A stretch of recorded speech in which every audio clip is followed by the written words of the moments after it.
And here we are again, round 2 for Beyond Bars today. Welcome back to the podcast. Anyone that is listening, Kyrie, John, myself, welcome back to all of us.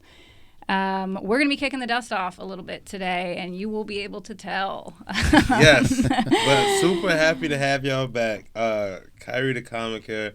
Beyond Bars is taking a little break, but we are happy to be back with a booming episode. Very important episode. Very important people. Can't express my gratitude for being here with y'all right now, man. I'm really excited. Yes, we are hyped, and we will introduce our guest here in just a moment. I do feel like it's fair. Our guest did ask, how we put this thing together, and I think it's fair as we're coming back to maybe just quickly reintroduce what that is. Kyrie the comic mentioned that is his name, stage name. My name is Kathryn and Beyond Bars started as a collab between the two of us to talk about the quote-unquote criminal justice system and platform voices that have experience with it, if not have been directly through it. I have been teaching yoga in jail for 10 years. I am the president of the board of directors of Prison Yoga Chicago.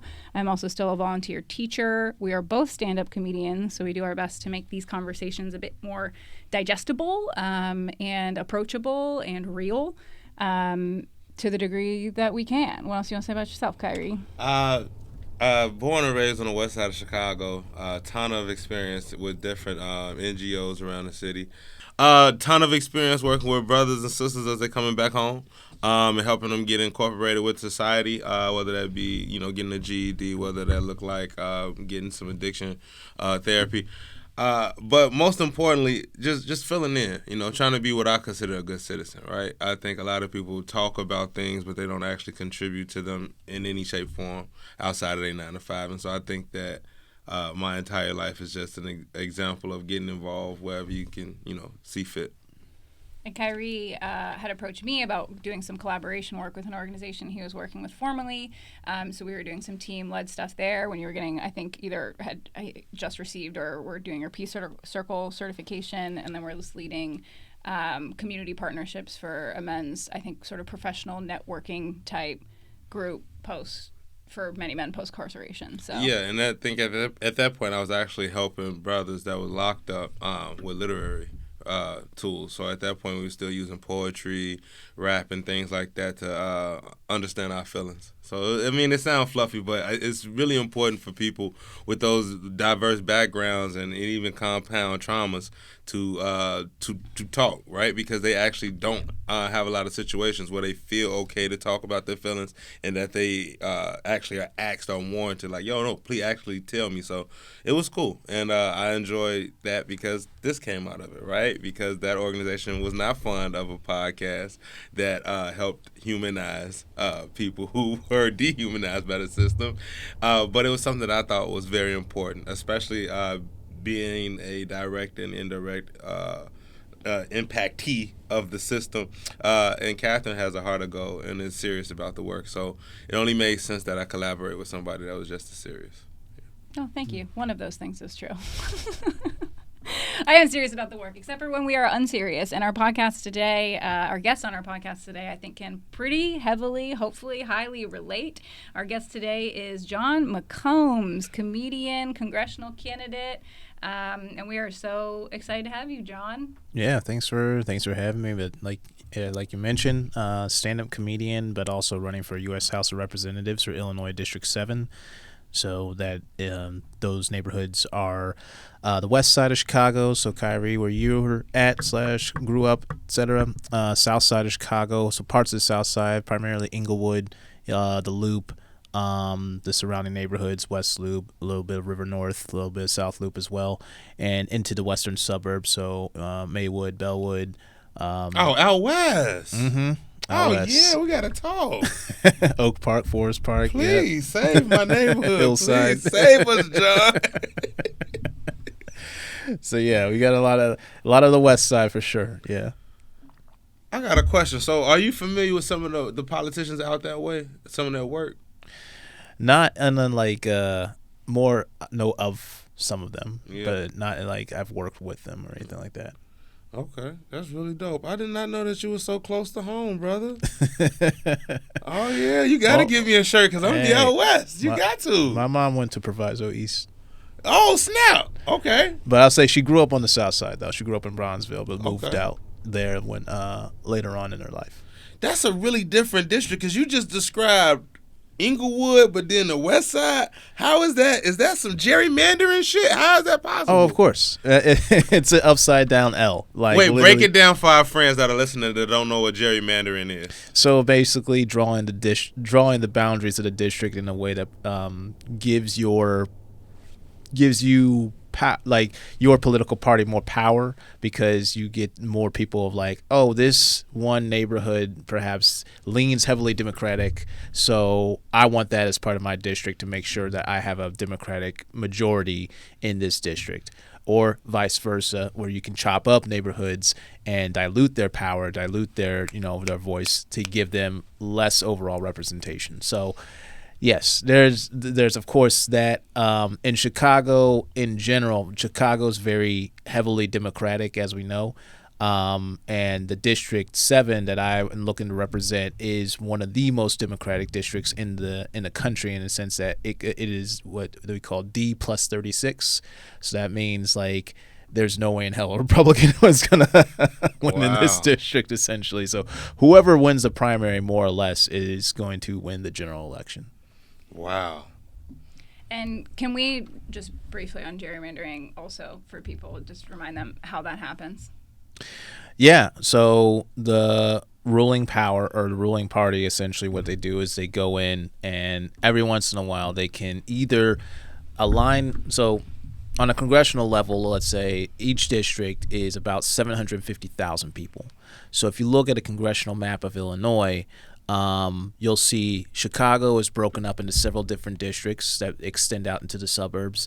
But also, when you look on other parts of Illinois, especially like downstate, like the size of my district is minuscule compared to, say, the district all the way south of the state, because it's like the entire southern part of the state. And then there's another part where literally you see this strip like go through just the central part of Illinois, breaking through several other districts to encompass Springfield and Champaign all in one district. So that very much to me is like, oh, okay, you guys were trying like, let's get another district out of this. So I mean, so it goes both ways, It's not just Republicans who gerrymander. It's also Democrats do the same thing. And you can redraw districts, and special sessions. You can redraw them in line with the census. So, even like this district has changed a little bit in terms of like where the actual boundaries lie. So there are parts of this district that weren't part of it, like 4 years ago, and that are today. And even where I live, literally, if I cross the street, I'm in another district. So that's just how it works. Oh, man, I know how it is. I know how it is. Yeah, I appreciate this learning moment because I don't think enough people understand how it's a tool for both parties, like you said. It's really bipartisan, and in my opinion, an issue. I collected signatures to try to stop it because, in my opinion, I think that there is not enough transparency with people who know what it is when it's used. And how it can either benefit or hurt. Yeah. So in my case, locally we had politicians, all the people, representatives, whoever, would say, "Hey, we're gonna fix these potholes. We're gonna fix these streetlights," which outside of just messing up your car, beautification of a community is a direct impact on the psychological mindset of the criminals or the constituents, right? Yeah. So if you want people to act better, you should probably improve the environment they look in. Maybe some garbage cans and some streetlights. Anywho, the politicians, unfortunately, will continue to gerrymander and chop up the districts that they promised certain things to. So I'm hoping that we can get some transparency in here with you, right? Yeah. Well, I mean, like you said, it's a tool that's used by both sides. At the same time, when you do that, when you divide up these communities amongst different districts, you lump them in. It's also a matter of who you're lumping them in with, right? So, for instance, like District 7 contains some of the richest people in the city, the money that exists in the Loop, in River North, West Loop, South Loop, etc., with some of the poorest, So you have The high levels of unemployment in Austin.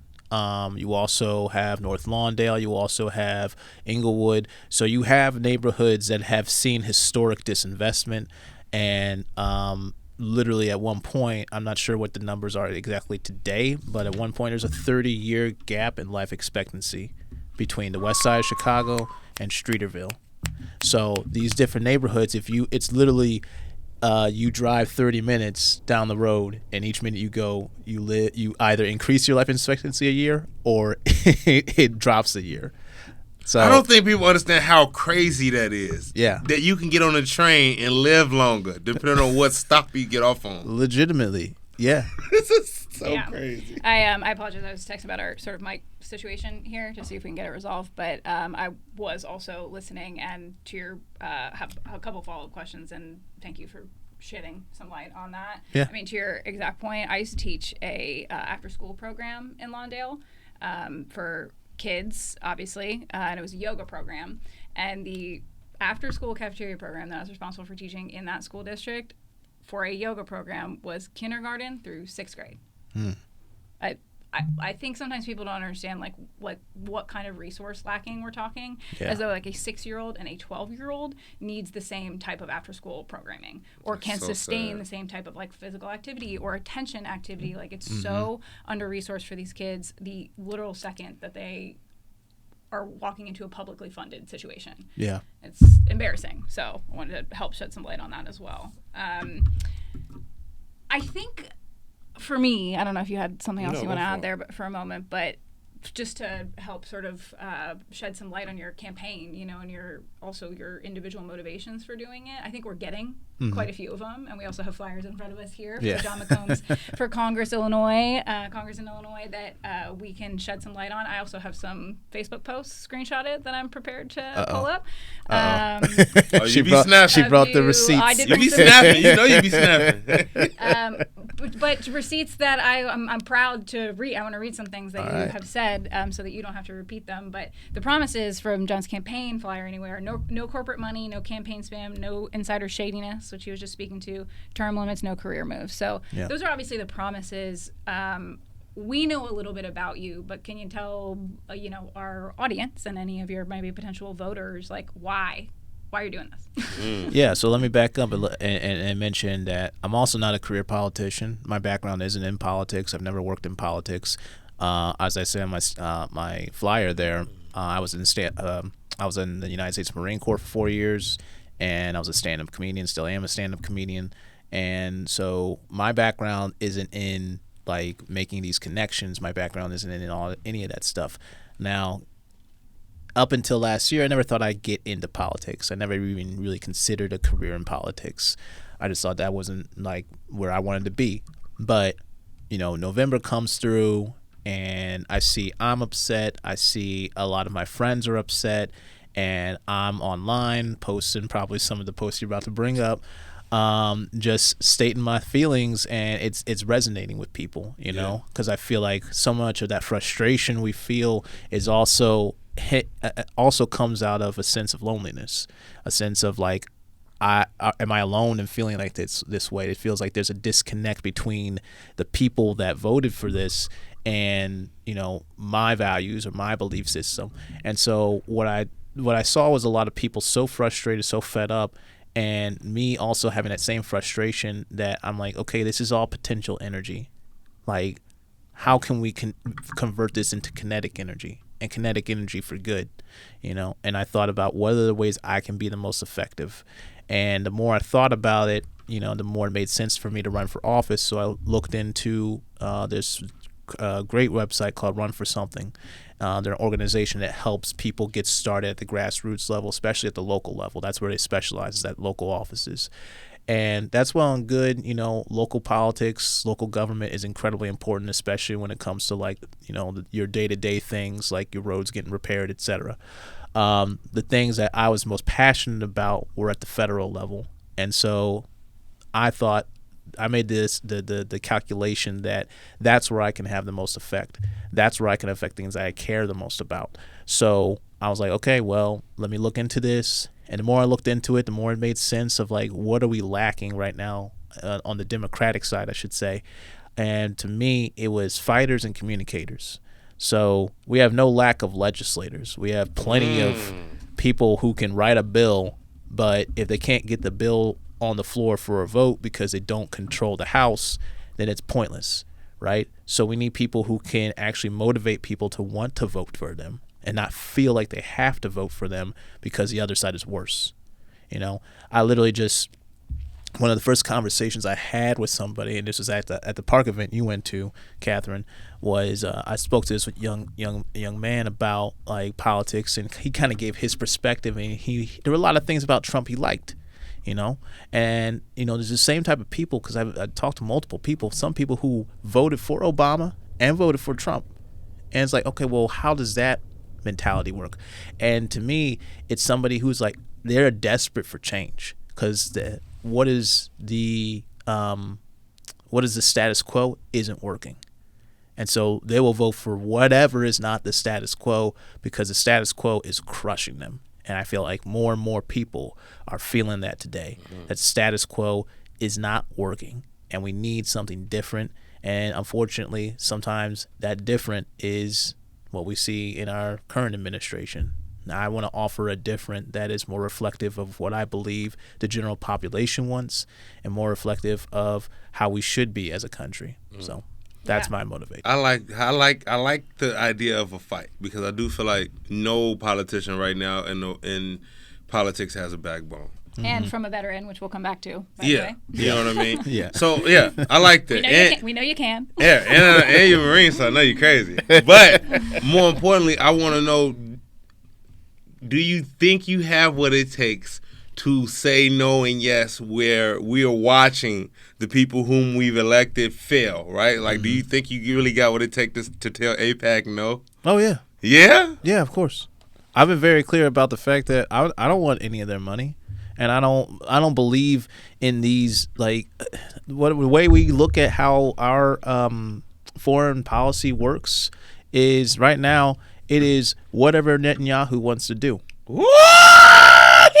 So it's literally the tail wagging the dog.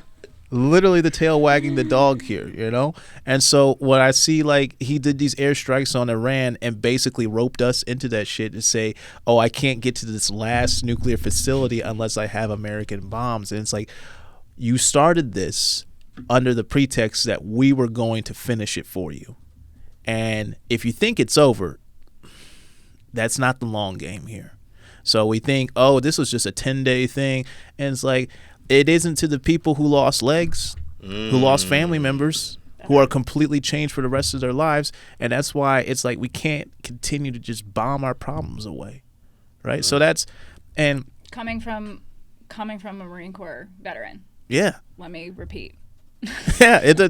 Look, if there's anything we learned – by the way, what I'm saying to just say, like, I have the utmost respect for your opinion on where you're at in terms of like a military stance, because you've been in it and through it and actually have a not just like personal experience, but like visual then to build a strategy upon, to build like a campaign on. That's not just like, oh, less military funding because we don't respect it, defund the police because we don't respect it. It's like, no, from the inside, which is what we are also trying to do too, communally, and from like inside yoga through jail. It's like, no, there is a better way because I've been there. Like, and to be able to have that visual. Yeah, I mean, if there's anything we can learn from the last 20 plus years of war, it is that, like, it's so easy to get into a conflict, but it is hard as hell to get out of it. And when you've invested so much time, money, blood, it becomes that sunk cost fallacy of, oh, well, we've already poured in this much, we have to continue. And that's how you get into these long, endless wars, and how you just keep like perpetuating the problem you went there in the first place to solve. So that's what I mean when I say we can't bomb our problems away, because you may, kill 5 of the terrorists or whoever you were looking to kill, but you also killed 30 civilians, and those 30 civilians had friends and family members who are going to be 10 people down the line who are going to attack you. So now you just created more. So that to me is just a problem you can't solve by just, with a hammer. Okay, also, if I may, you must have learned some of this from comedy, not just in terms of, like, you can't bomb your problems away. Like, comedy is not therapy, but also, like, the way you're talking. I mean, there is a degree, like, one-to-one, and I hate myself for making this comparison, but since you are a comedian, I'm going to do it. Yeah. Of, like, what you're talking about with, like, crowd work, right? Like, really easy to get into, really fucking hard to get out of. Like, everyone in the room is affected by your choices to tell people that you are entertaining them, that you are leading them, like, vice versa, right? Like, you can't just walk into something without thinking about it. Yeah. Just because you saw a cute clip and are like, no, I can do it too. There's so much, like, I feel like live maintenance that happens in stand-up comedy that can very much, like, apply not just to, like, debate or actually being in the room, but to, like, how you think. Like, level 1 thinking, immediate fight or flight, but then the level 2 of, like, oh, okay, how did that go? Yeah.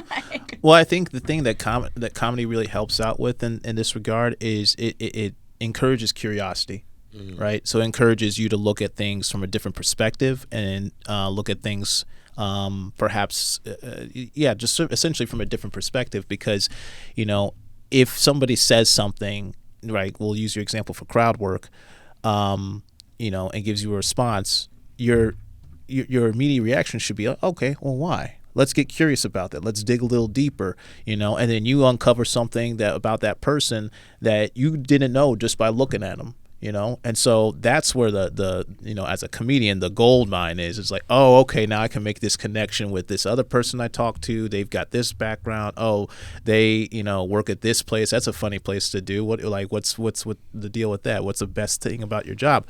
And so you can go into that. But it really starts to make you realize that, like, people, I feel like, when you actually sit down and talk to them and get to know them a little better, you know, they have incredible stories, and stories that, you know, other people be interested in. I think people just don't sometimes understand what parts of those stories we want to hear and which ones we can highlight, because everybody has stories, backgrounds, etc., that they do. You know, it's kind of like, I had this joke about when I used to work at a law firm. I had a responsibility of, like, we're putting together this, like, essentially like this book of materials about our comedians, or excuse me, our lawyers, and it's like, oh, get a fun fact from each attorney, and their fun facts were like, I have a blue car. Like, who cares? Who cares? They're trying to go this super safe route of, like, and I'm like, my fun fact is one time I fought a guy in the blue line. Nice. Nice. Did you win? I did win. Good for you. That's what we need in politics.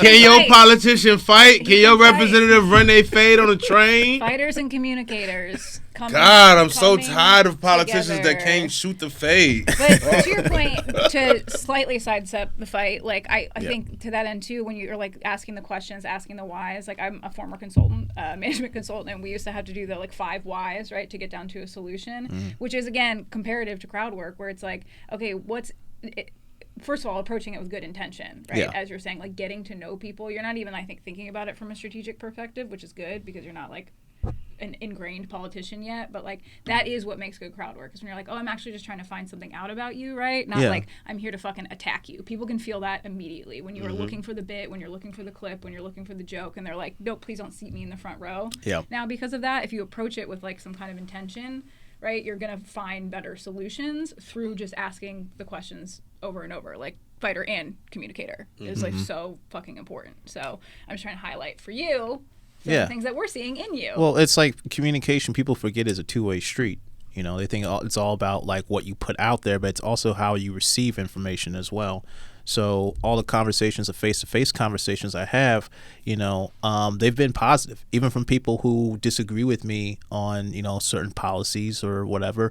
They see, like, that I'm listening to them and I'm hearing them out and I'm relating their experience back to what I believe.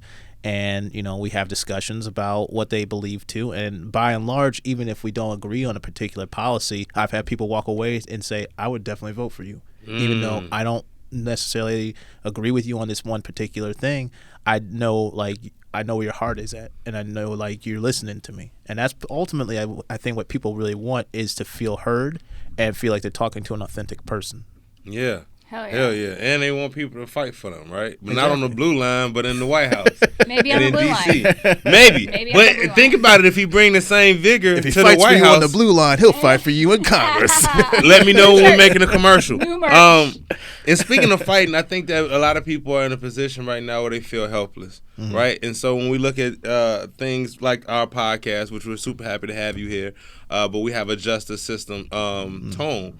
How do you plan on fighting for-profit prisons? That's a big thing. That's a system that's already up and running. Like, what are some ideas? Again. Right, yeah. Getting bigger, especially with like what is it? What do you call it? When you get ankle candy, what is it? House arrest. Yeah.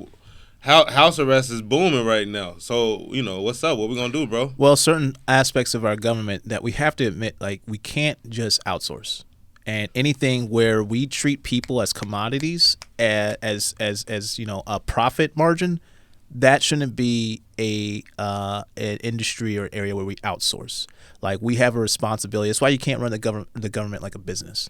Oh, a business's whole purpose is to make money. So, and to that end, yeah, you're going to outsource everything. Singapore would disagree, but yeah. But we don't have to go into it. There is, like, at the federal level, there are for-profit prisons, private prisons at the federal level and also at the state level. Majority of them exist at the state level. So that will require negotiations with states. But at the federal level, that's something like day one you can take care of. And obviously, I mean, to be quite honest, look, we already put aside $150 billion for ICE, and they're going to use a lot of that money to make facilities. Yep. So that's not to say, like, we can't, like, take those facilities, and as bad as it might, like, sounds like, we have to be able to, like, retain control over those facilities as they exist, and also to retain control to essentially take these private prisons. And this isn't a day one, or excuse me, let me back up a little bit. This is not a thing where we can go at it and just say, okay, they're done, they're out, and there's like, okay, well, where do we put all these people? All right. Now, what I'm saying is, like, we've built these facilities for ICE, which they don't need to exist, but we also have a place to house people. And if we can move people in a properly staffed, a properly functioning facility that already pre-exists, this might be an option in terms of at least having the state, or having, I say the state, but I mean the federal government, retain control over this population and have the ability to actually, like, be accountable to people, be accountable to these people.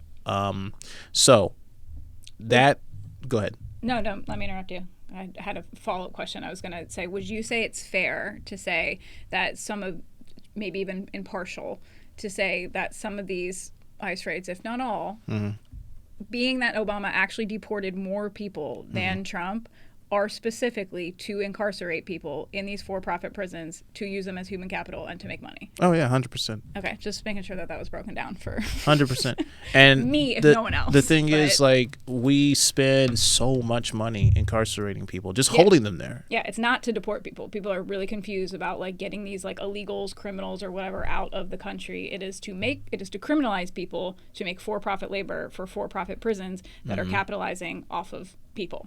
Yes. And to be fair, I think we'd probably be able to fill those prisons if we just had the Epstein list. I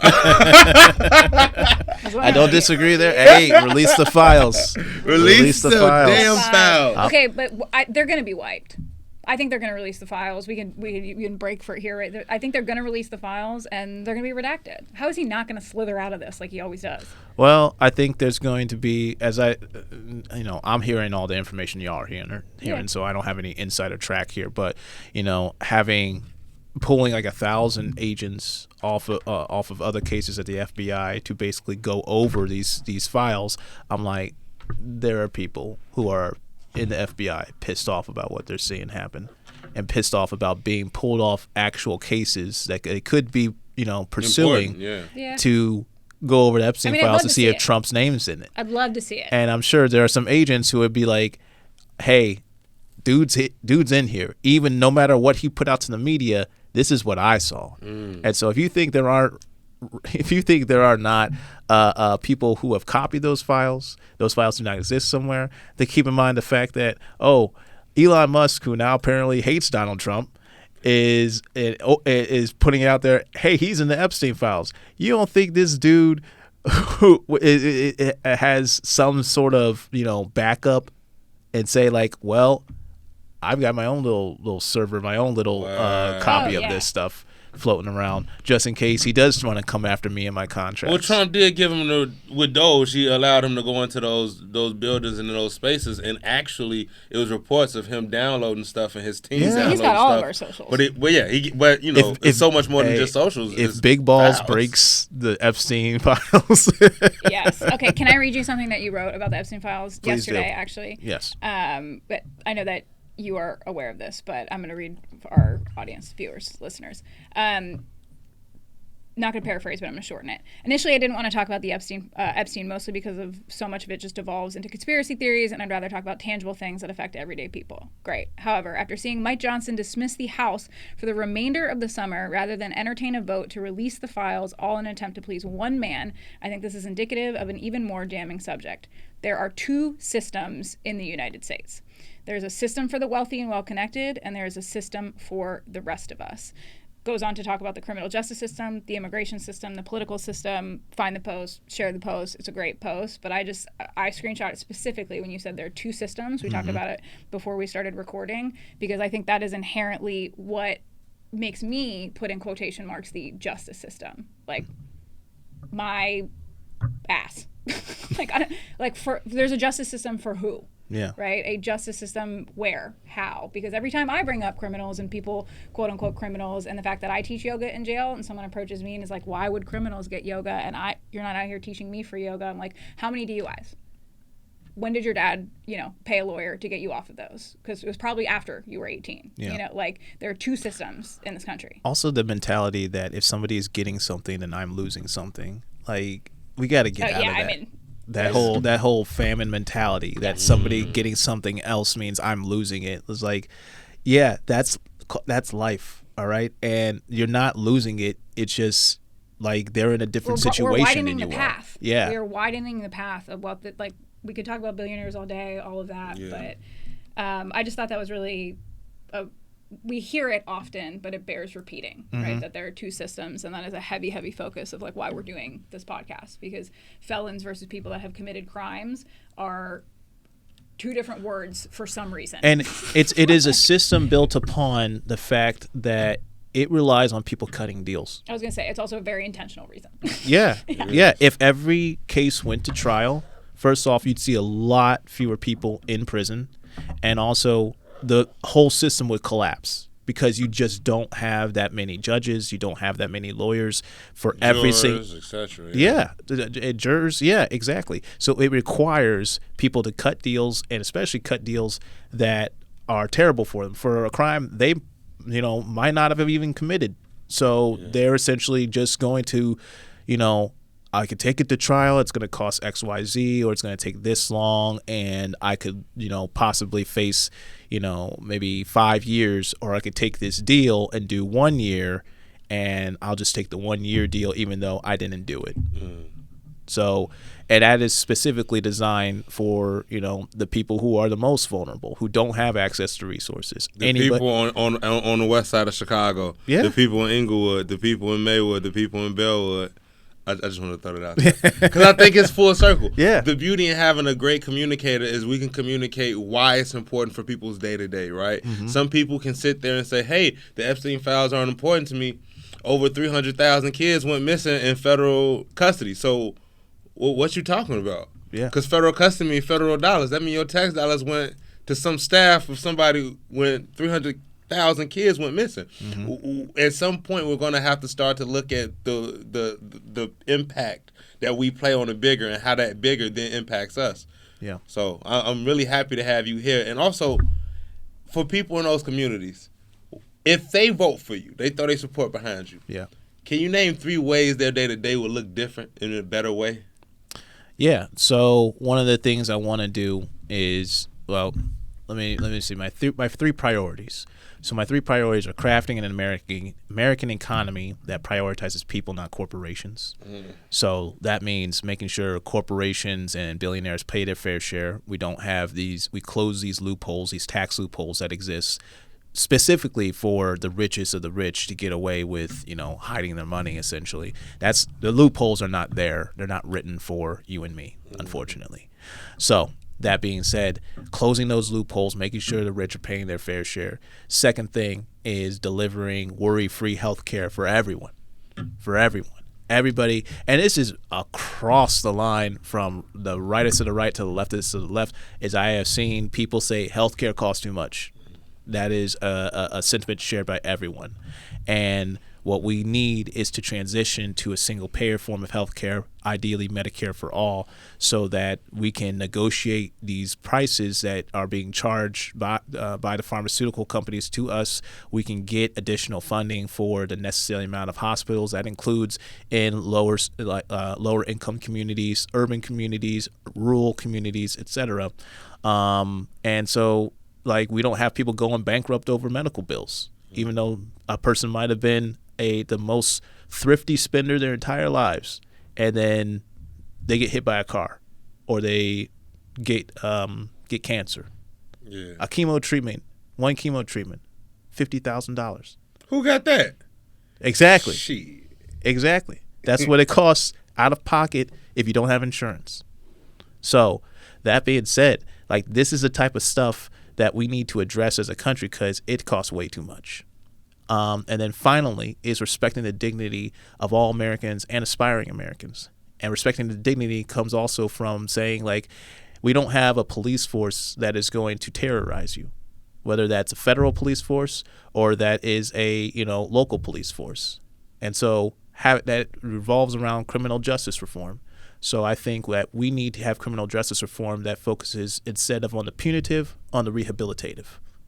So that could look like some of the work that you all are doing, actually giving people resources, but now on a federal level where we are reimagining the entirety of the system and say we need to have the focus of prison shouldn't be on punishing people. It should be making sure people re-enter society with the best tools they have available to be successful so they don't go back to doing what they did in the first place. It's funny you should mention that, brother, because the programs that I was working with in North Lawndale, that was ran by North Lawndale Employment Network and UCAN, whole bunch of other of nonprofit organizations coming together, millions was slashed. And so we had to cut the programming. And within a couple weeks, one of my participants by name, I won't say his name, but got involved in a really high-profile messed up case where he Molotov cocktailed a house, a building, and multiple people died.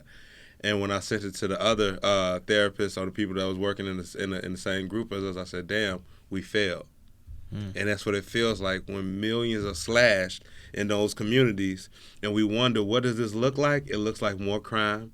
It looks like people no longer having a job, so they have to go find a way to make money to feed themselves. And what does that look like? You could look like food. So it's so many things that I want people to understand why it's important to get behind these type of policies, man. So I appreciate you, dog. And to me, it's common sense. Other people will constantly say, hey, facts don't care about feelings. I'm like, well, we've built an entire criminal justice system based on feelings. Yeah, because the fact is Medicaid cuts will increase crime. Yeah. Decrease in Medicaid, increase crime. I posted that the other day, and I almost added to it, DM me if you have a single question about this. And I was like, no, this is the math. Yeah. How could you think otherwise? How could you think that if people lose access to health care, as in money, that crime wouldn't go up? Yeah. And I understand that there's some barriers to people accepting that because their feelings get hurt, but it is the fact. Well, it's so much of what the right does very well, and sometimes the left does too, is it takes a story and sensationalizes the hell out of it.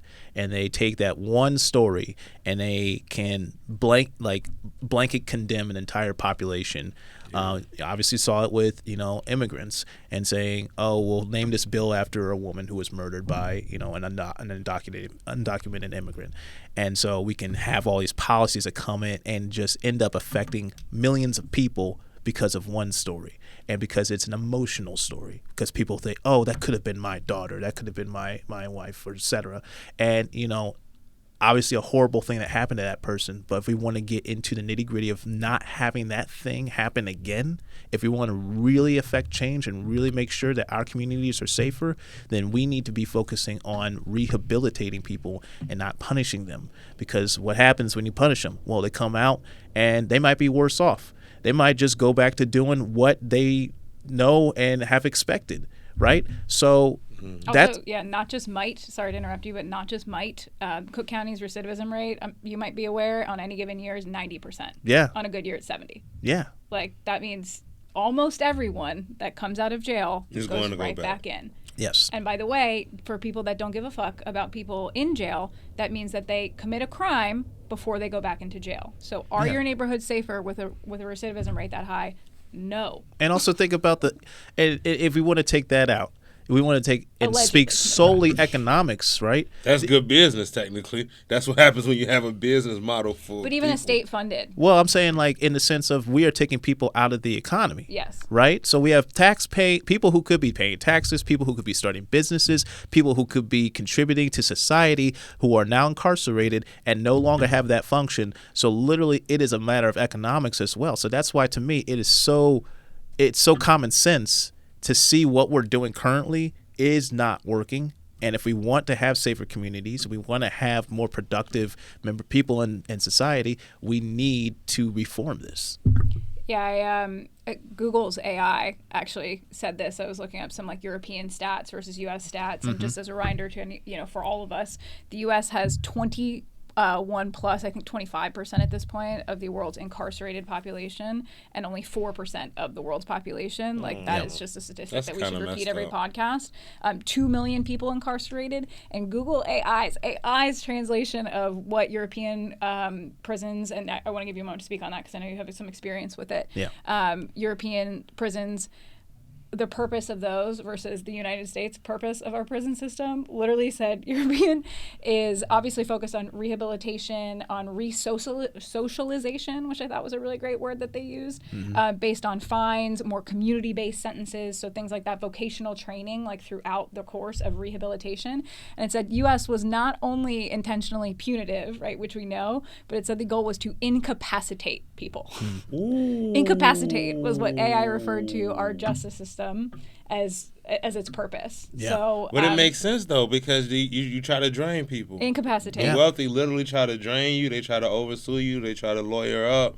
They try to jargon you to death. If it was really for us, it would be able to be used by the regular person.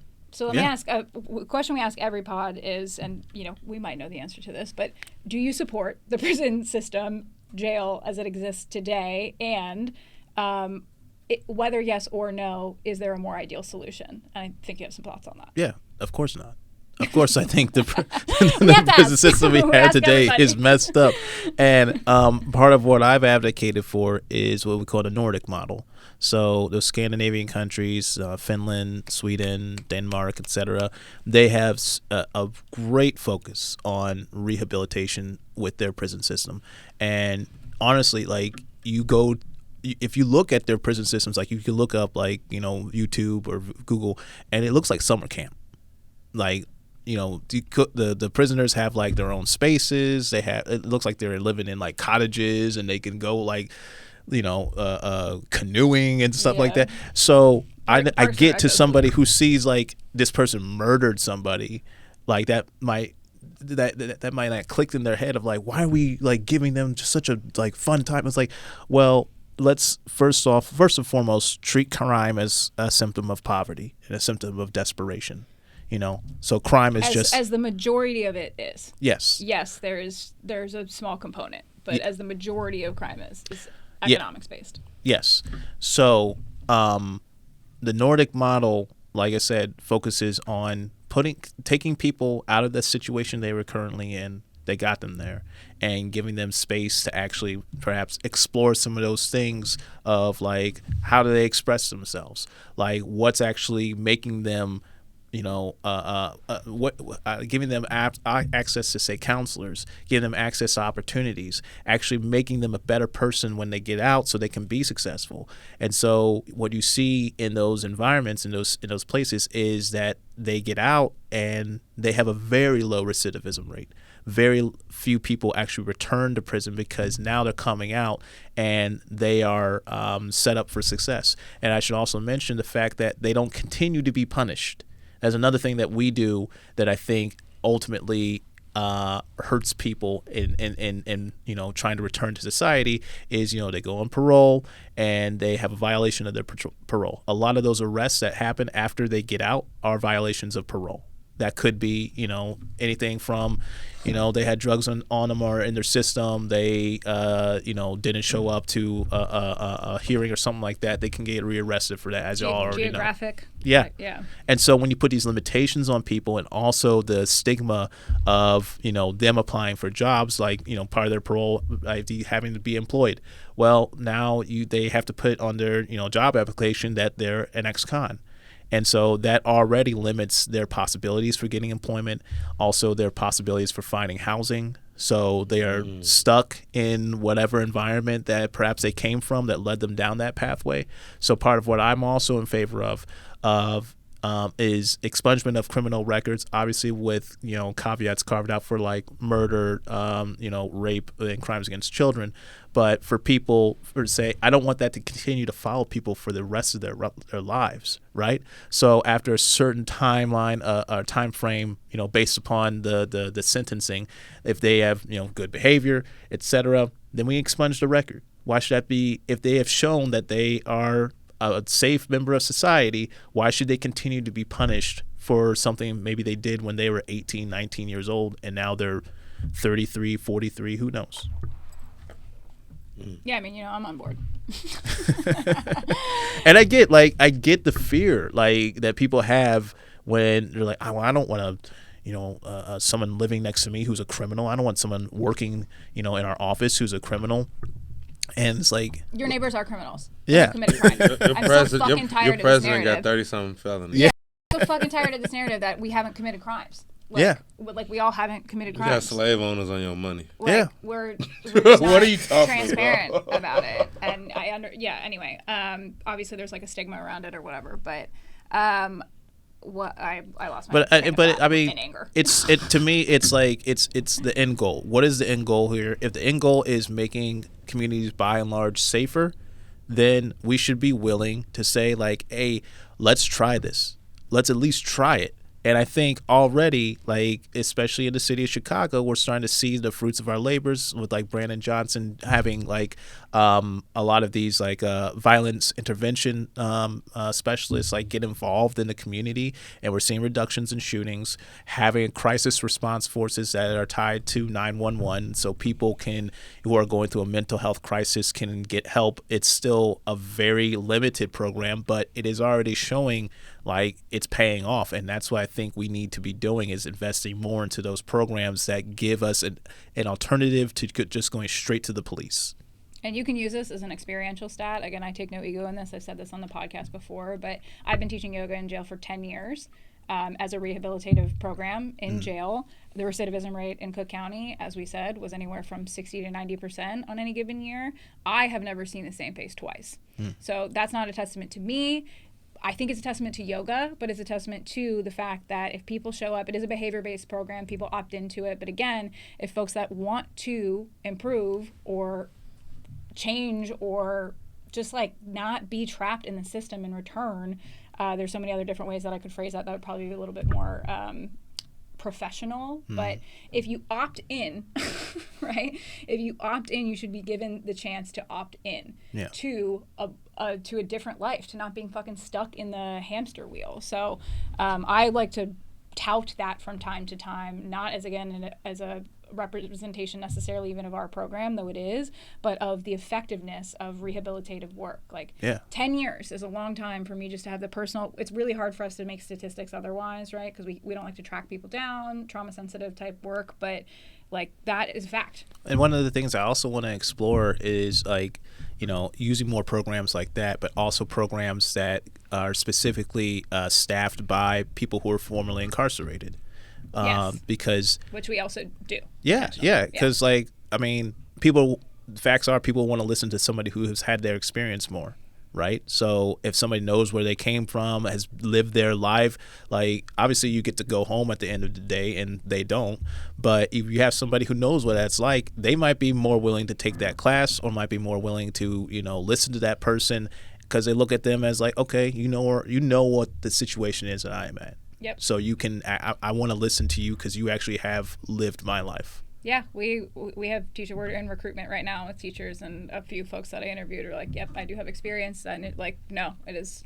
I mean, maybe with the jail, but typically not, because at least even they have the lens on that. Even in my capacity, like right now, I teach classes at Great Lakes Naval Station to all these new sailors. Classes on sexual assault prevention, and just at the beginning of the class, I throw out that I was in the Marine Corps from 2013 to 2017, and immediately I get buy-in from the class now, because they're like, oh shit, because you're in community. Right. Yeah.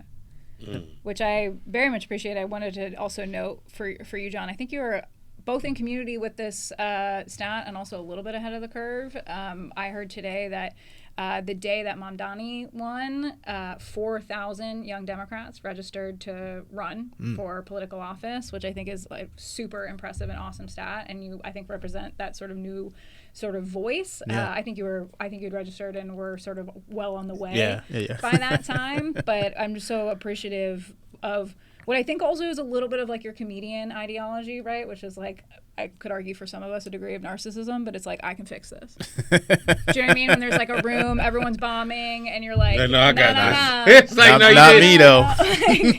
My dick joke is gonna save the room.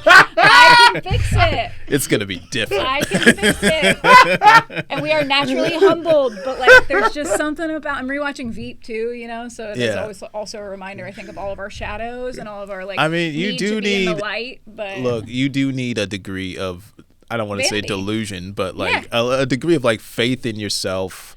Like, I look at this, my decision to run as being like, look, I just have to run against me at the end of the day. I just have to show up and do what I think is the best possible thing I could do, put the best possible campaign I can, and then after that, it's up to the people. It's out of my control. Like, I can run the best possible campaign and nobody votes for me. And I can run a totally ass campaign and I win. But regardless, I have to focus on the things I can control and the things that I can do.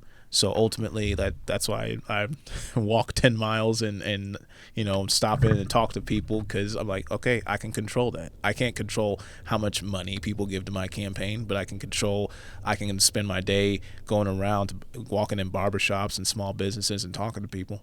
Yeah, I'm sure Kyrie has some, final questions as well, but I'd love for you to share the story you shared with me before we started recording about you walk in and the difference between seeing problems and providing solutions, or even the opportunities. Part of what I've been doing this month is I made it a goal to walk 100 miles through District 7, shake 1,000 hands. So that's what I've been doing, and at the local level, at the grassroots level, because excuse me, if I say I'm gonna be grassroots, I gotta be grassroots. You know what I mean? So like, I made it a mission to. I live in Wicker Park, right? So earlier this month, I was like, okay, I'm going to the Board of Trustees meeting out in where was it at the time? I think it was Bellwood, or Broadview. Yeah, Broadview. So I walked all the way from Wicker Park to Broadview, and I walked through the west side. Along the way, I stopped in at barbershops. I stopped in at some hair salons. I stopped at some like flower shops, other small businesses, and I just talked to people. And sometimes, like, when you walk in, like, people don't know what you're all about. And so I start by, like, listening. So I asked them, there are 3 things in the country that they could change, what would they be? And then that usually gets people thinking. And, you know, Kyrie, I don't know if you can relate to this, but like, you know, you walk into a barbershop, and that's where people have a lot of opinions, you know, and some people. A lot of them, man. Yeah. Shop talk. But, you know, like people have opinions about how the government runs, how it should run, what's actually happening. And I think what I saw was, you know, I talked to a dude today who kind of was like, all right, you running for office? Okay, well, let me tell you what's really happening in these streets. And I'm like, I know, like, he's trying to be like, let me school you, young blood. But I'm like, well, this is why I'm here. Mm-hmm. This is why I'm here. I'm here to listen and hear what you're saying and hear, like, you know, the community that exists here. Because if I'm in the boardroom at the corporation, I'm not hearing that story, you know. And that's what's really happening. That's what's really affecting people. Mm-hmm. And when I sat down and talked to this dude and listened to him, I'm like, okay, now let me tell you, and I hear you out.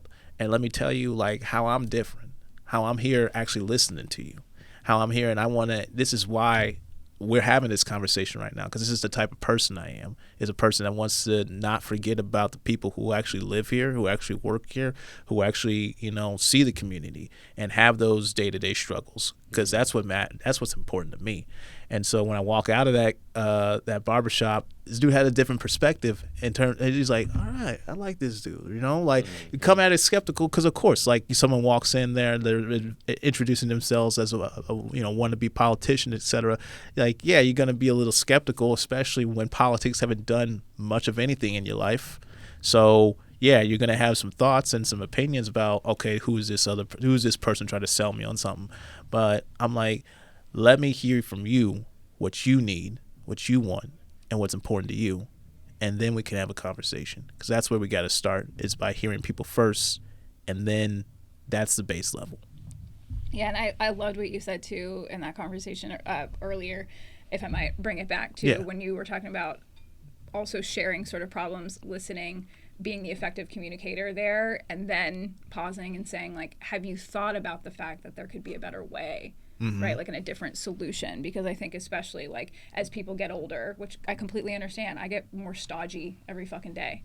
Yeah, like the Ron Swanson in my blood like comes out, you know, more and more just like withdrawn, because you see the way things have been done and the patterns and like the fact that you've put effort in, and then, you know, different things come out of it. But it takes younger voices like yours to say like, okay, actually though, right, like have you, you know, maybe there is something different, like just like I'm taking a different approach to sit down here and have this conversation with you, like there might be a better way for all of us, which is like the hope. That's like what we're, you know, I think constantly trying to like latch on to, is there impending hope like ever, like are we going to release the files? I don't know. But well, and look, people want to see action happen, you know. I'm a person that has a bias for action. I don't really wait for permission on things.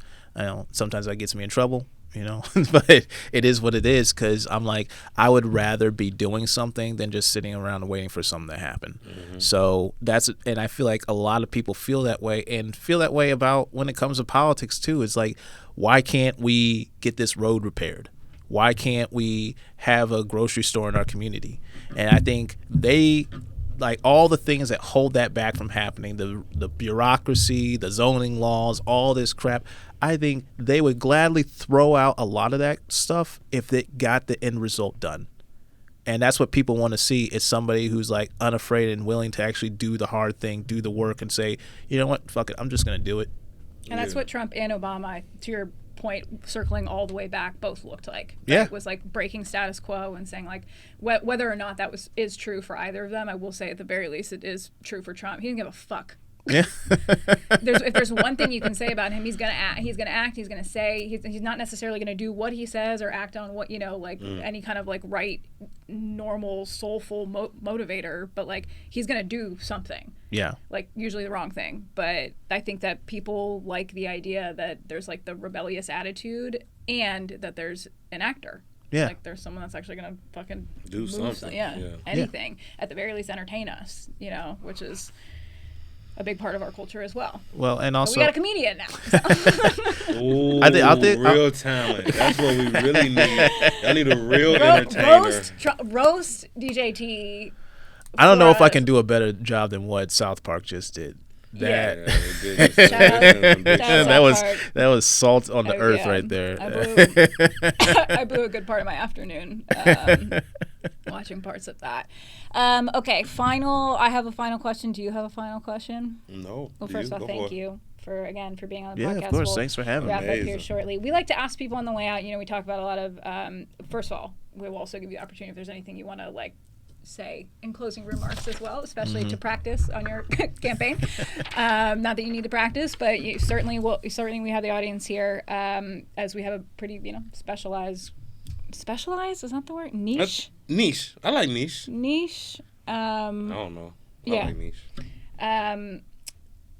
Wow, I'll pull myself back here together. So obviously we'll give you that opportunity, but we also like to ask people, since we have not only a niche sort of topic, but that it can be kind of heavy-handed. Yeah.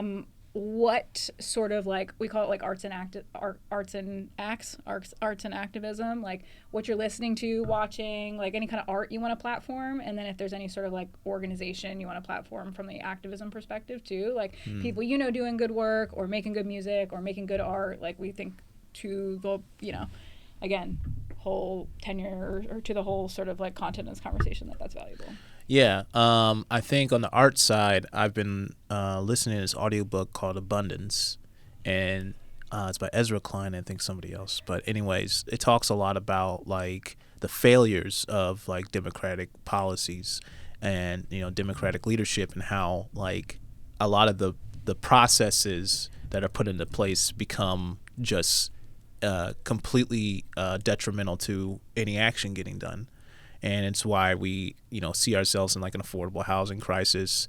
It's why California can't build a high-speed rail system.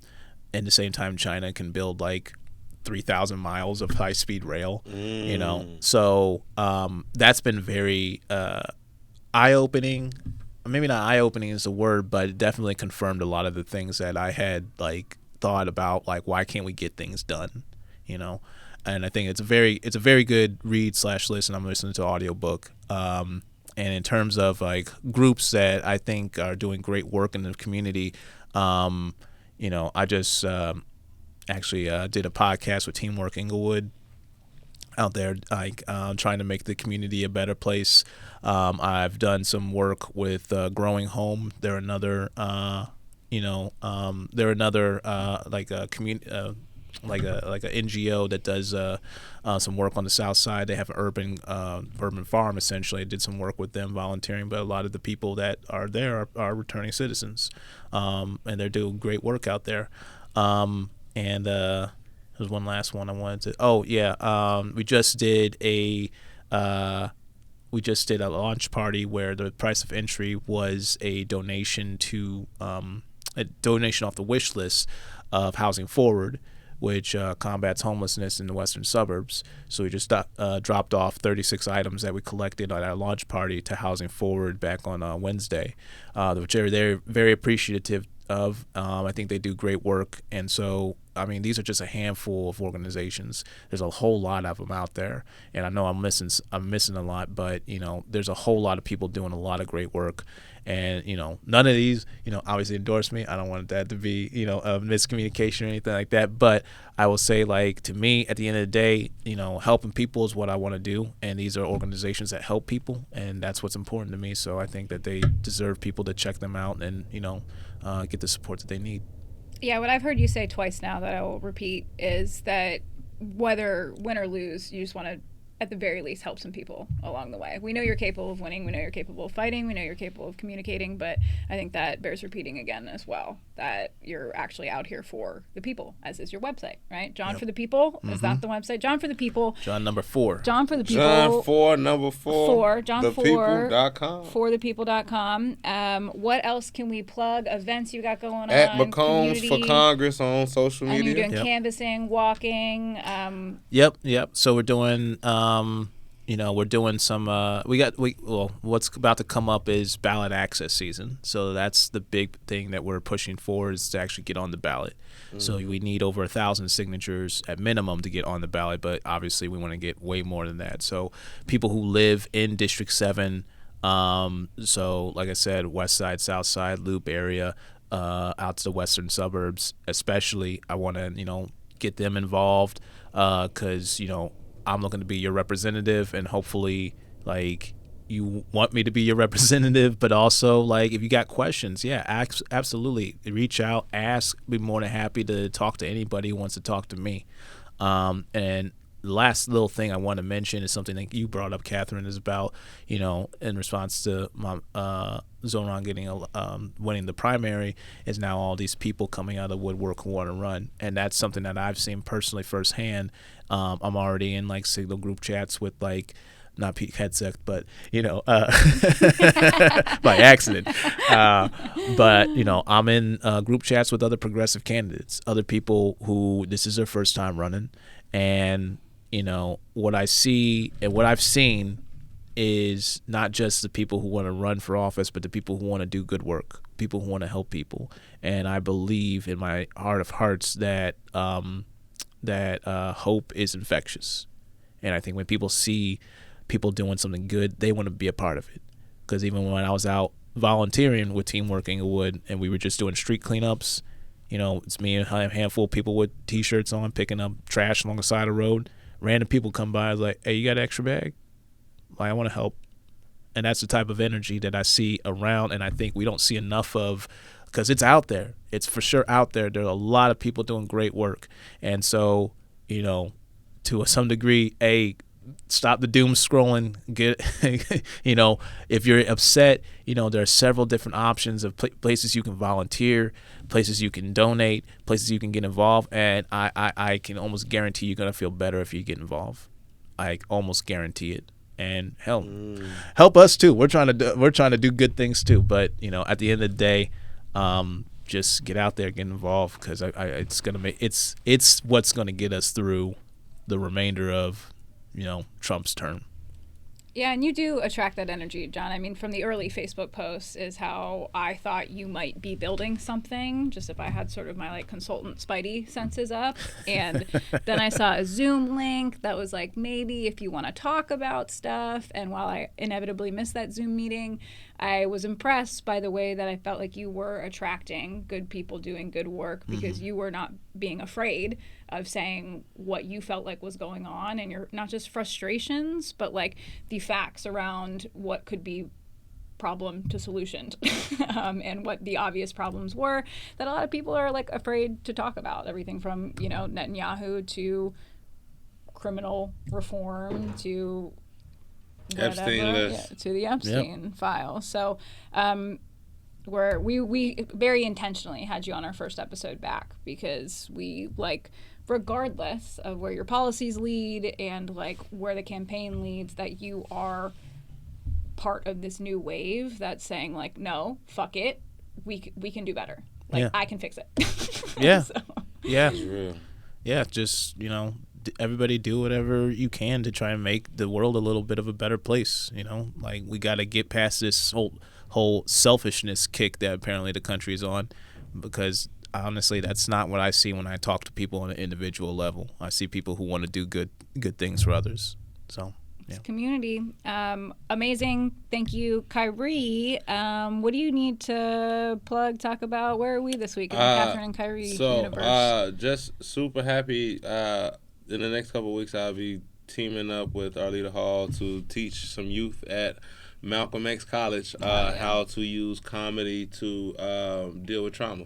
So we're, just like I said, I'm always trying to get involved with the community in different ways. So, John, let me know how I can help out with the campaign. But yeah, doing the comedy thing. But yeah, just looking for different ways, because I think that the cure to feeling helpless is to actually help. Yeah.